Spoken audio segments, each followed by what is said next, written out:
है वो बिल्कुल सच होगा। मैंने जो अब तक इनके बारे में जाना, दावायर से जुड़ी हुई है, बहुत बड़ा नाम है आजकल दावायर का, लेकिन उससे पहले भी दामिनी, ऐसा नहीं कि दावायर से जुड़ने के बाद दामिनी यादव बनी है, ऐसा नहीं है। बहुत पहले से एक बहुत मशहूर और मारूफ नाम रहा है। मैं सिर्फ ये शेर पढ़ना चाहता हूँ कि आंखों में ममता है तो घुंघरू है पाँव में, आंखों में ममता है तो घुंघरू है पाँव में, रक्कासा है कहीं कहीं मरियम है जिंदगी, रक्कासा है कहीं कहीं मरियम है जिंदगी। दोस्तों तालियां बजा दीजिए थोड़ी ताकि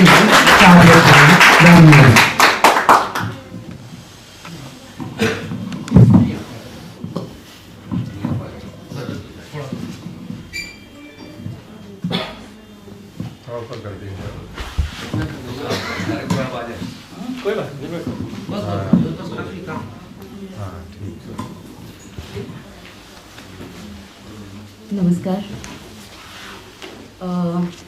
आपने इतनी दुआओं से नवाजा, उसके लिए बहुत बहुत शुक्रिया। मैं सीधी सादी हिंदुस्तानी ज़बान में अपनी बात कहती हूँ, हालांकि उर्दू से बहुत प्रेम करती हूँ, लेकिन उर्दू में कहने की हिम्मत नहीं कर पाती हूँ, क्योंकि किसी भी ज़बान में अपनी बात कहने से पहले उसके दिल की धड़कनें, उस ज़बान की खासियतें, उस ज़बान को समझना बहुत ज़रूरी होता है। तो सबसे पहले मैं कोई बात कहूँ उससे पहले जो यहाँ पे ख़वातीन मौजूद हैं, मैं उनकी बात रखना चाहूँगी आप तमाम लोगों के सामने कि एक तारीख में समेट कर टुकड़ा भर आसमान का, जो आज हमें होने का एहसास दिलाते हैं।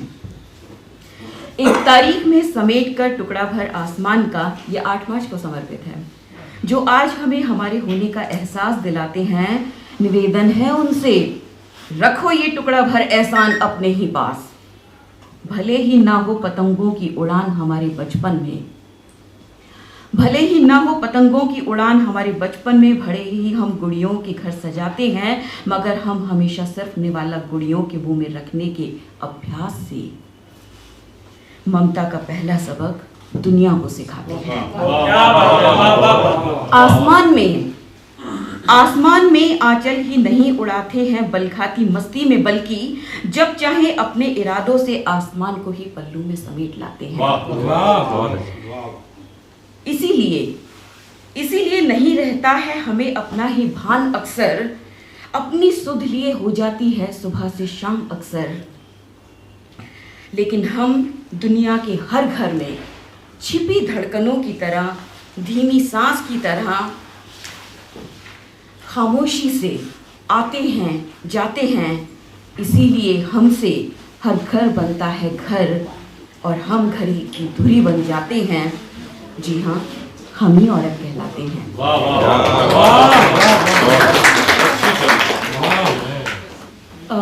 मैं एक कलमकार हूँ, और वक्त कहता है कि जब कलम अपनी स्याही का रंग बदलकर सुनहरा करने लगे तो समझ लीजिए कि अब लहू को स्याही करने का वक्त आ गया है।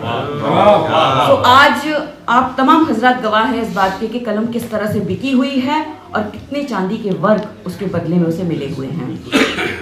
तो मेरी इस कविता का शीर्षक है एक बिकी हुई कलम।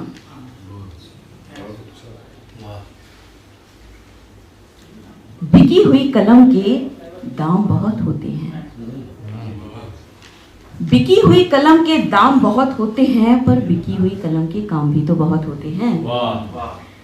बिकी हुई कलम को कीचड़ को कमल कहना पड़ता है, बिकी हुई कलम को कातिल को सनम कहना पड़ता है, बिकी हुई कलम को मौके पर खामोश रहना पड़ता है, और बिकी हुई कलम को बेमौके सरकारी जय कहना होता है।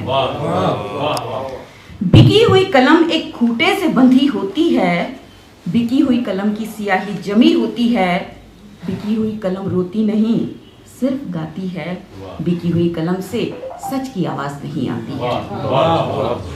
बिकी हुई कलम शाहों के तख्त नहीं हिला पाती है, बिकी हुई कलम सिर्फ चरण पादुका बन रह जाती है, बिकी हुई कलम से आंधियां नहीं उठती हैं, बिकी हुई कलम से आंधियां नहीं उठती हैं, बिकी हुई कलम से सिर्फ लाड टपकती है, बिकी हुई कलम एक ऐसी वेश्या होती है जो मजबूरी में नहीं हंस के दूसरे जिस्मों को अपने जिस्म पे सहती है, बिकी हुई कलम की कोख बंजर होती है। बिकी हुई कोख की कलम बंजर होती है, बिकी हुई कलम अपनों ही की पीठ में घुसाया खंजर होती है। बिकी हुई कलम से लिखा इतिहास सिर्फ काली पुता कागज भर होता है। बिकी हुई कलम का कांधा सिर्फ अपने शब्दों का जनाजा ढोता है। बिकी हुई कलम और जो चाहे बन जाती है, पर बिकी हुई कलम कलम होने का हक अदा नहीं कर पाती है। बिकी हुई कलम और चाहे जो बन जाती है, पर बिकी हुई कलम कलम होने का हक अदा नहीं कर पाती। तो ये है प्रेम कविता की मौत पर। जब मैं प्रेम कविताएं लिखती हूं, तुम कहते हो मुझ में दर्द नहीं है। जब मैं प्रेम कविताएं लिखती हूं, तुम कहते हो मुझ में दर्द नहीं है। जब मैं दर्द को नंगा करती हूं, तुम कहते हो मुझ में शर्म नहीं है।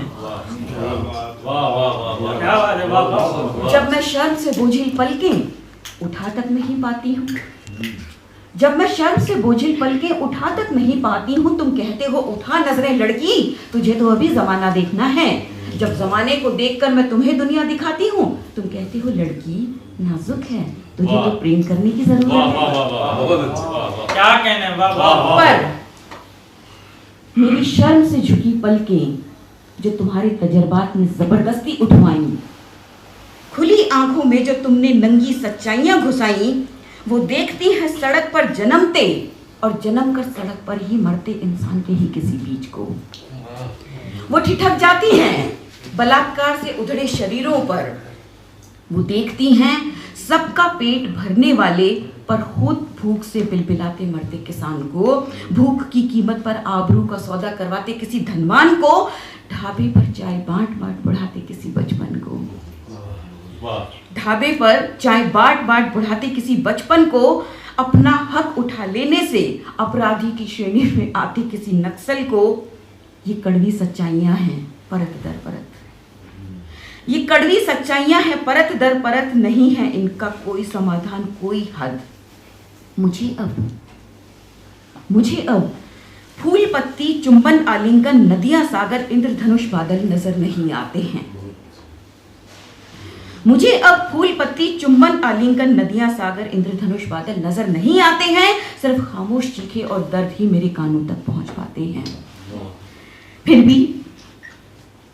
भी सुना तो यही है कि दुनिया गोल है और घूम भी रही है अपनी धुरी पर निरंतर। मैं इंतजार में हूं कि फिर पहुंच पाऊं उस बिंदु पर दोबारा, जब मैं शायद फिर लिख पाऊं कभी प्रेम कविताएं। पर तब न कहना कि मुझ में दर्द नहीं रहता है। देख सको तो देखो अब मुझ में दर्द का लावा बहता है, लेकिन अब मैं शर्माऊंगी भी नहीं, तुम्हें ही शर्मसार कर दूंगी, क्योंकि मैं जान गई हूं तुम्हारा राज, क्योंकि मैं जान गई हूं तुम्हारा राज कि कपड़ों के नीचे सबकी तरह तुम्हारा जिस्म भी नंगा रहता है। तुम्हारी जबान कुछ और कहती है, तुम्हारा जिस्म कुछ और कहता है। इसीलिए दोगली समझदारी का ठीकरा ढूंढने वालों, तुम्हारी दी हुई समझदारी का ठीकरा अब तेरे ठेंगे पर रहता है।